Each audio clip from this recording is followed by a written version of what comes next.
Assalamualaikum warahmatullahi wabarakatuh.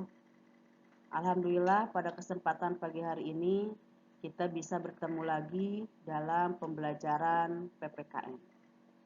Apa kabar kalian semuanya? Mudah-mudahan kita selalu berada dalam lindungan Allah Subhanahu wa Ta'ala. Baiklah, sebelum kita belajar, marilah kita membaca doa dalam hati masing-masing. Baca doa, mulai.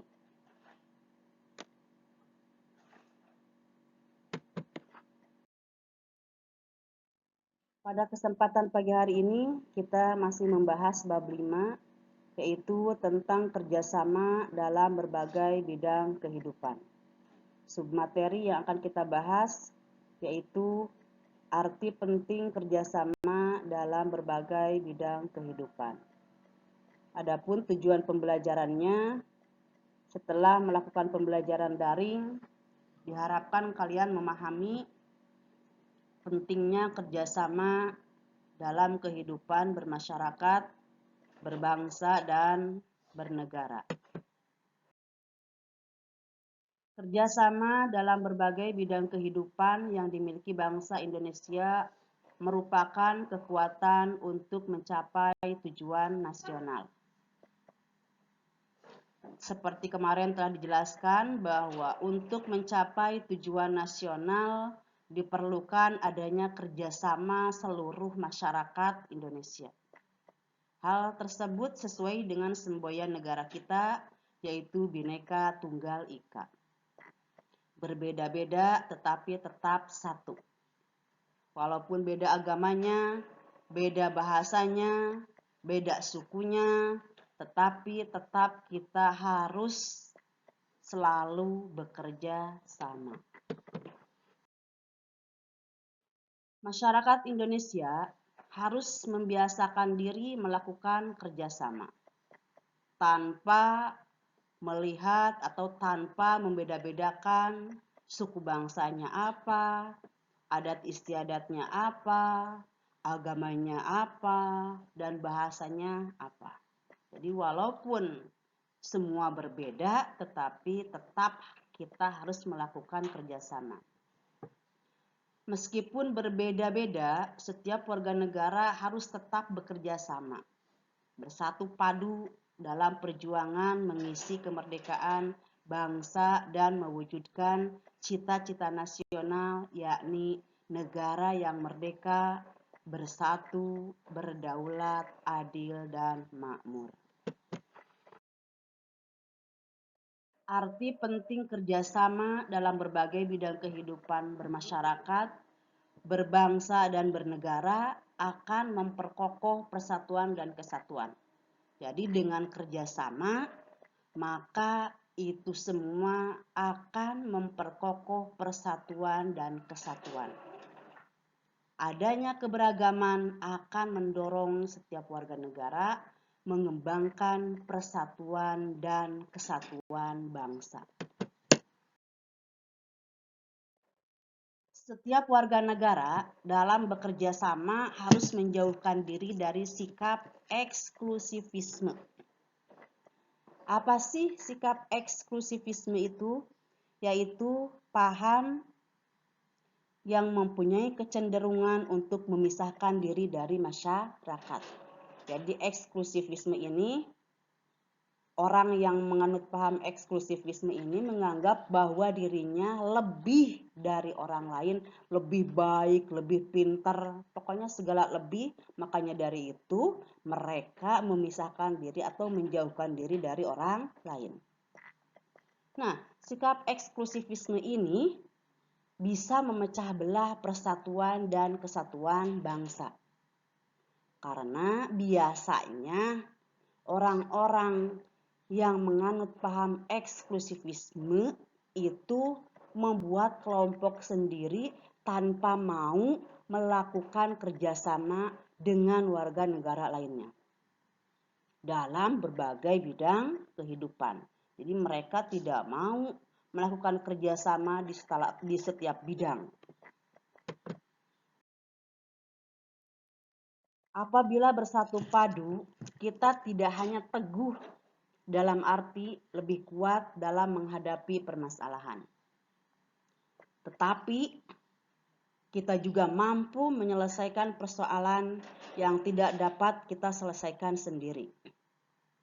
Jadi dengan kerjasama, bukan hanya kita mampu menghadapi permasalahan, tetapi kita juga mampu menyelesaikan persoalan atau permasalahan yang dianggap tidak bisa diselesaikan. Dengan kerjasama bisa diselesaikan.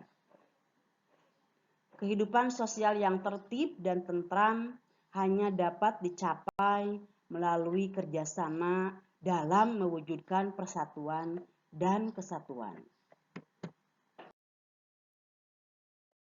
Selain memperkokoh persatuan dan kesatuan bangsa, arti penting kerjasama dalam berbagai bidang kehidupan juga, ya, di antaranya sebagai berikut. Jadi selain memperkokoh persatuan dan kesatuan bangsa, kerjasama juga mempunyai arti penting dalam kehidupan Indonesia, yaitu yang pertama, memperkuat persatuan dan kesatuan bangsa. Dengan kerjasama di antara seluruh masyarakat, maka semua itu bisa memperkuat persatuan dan kesatuan bangsa. Yang kedua, mempererat persaudaraan dan kebersamaan.